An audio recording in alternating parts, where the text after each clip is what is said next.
Pinayagan po ng piskalya na magpiyansa yung paring na akto ang may kasamang dalagitang ibinugaw daw sa kanya.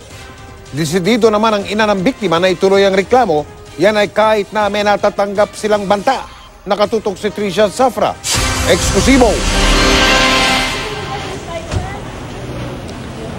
Mag-aalas 3 ng hapon nang makalabas sa kulungan ng Marikina City Police Station si Monsignor Arnel Lagarejos, ang paring nahuli sa entrapment operation matapos makipagtransaksyon sa isang 16 anyos na bugaw para umano makipagtalik sa isang 13 anyos. Tikom ang bibig ng 55 anyos na Monsignor. Sa resolusyong inilabas kahapon ng piskalya, pinayagan siyang magpiyansa ng 120,000 pesos pero pinasasampahan ng kasong paglabag sa RA 9208 o Anti-Trafficking in Persons Act. Based na rin po sa batas kasi kaya naman po nag-come up yung ating prosecutor's office na mayroong bail dahil din po doon sa mga references, doon sa mga statements ng ating complainant, tsaka yung limited din po doon sa mga na-commit na crime. May mga subpena naman pong ipapadala kay dun sa suspect po natin. Taliwas man sa gusto niya ang pansamantalang paglaya ng pari,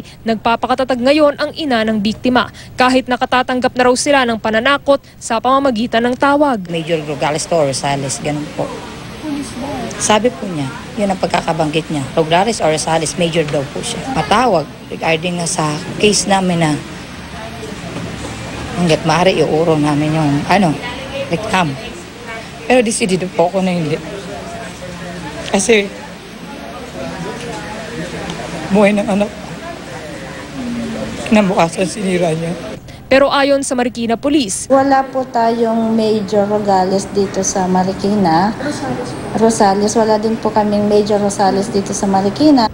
Bibigyang seguridad daw ng pulisya ang pamilya ng biktima. At kahit daw iurong ang kaso, pwede raw itong ituloy ng pulis. Ayon sa ina ng biktima, nalaman niyang matagal na raw inaabuso ng pari ang anak na dalagita nang mailigtas ng mga otoridad nitong Biyernes. Nung nahuli nga yung pari, doon yan, i-reveal na naging customer niya din.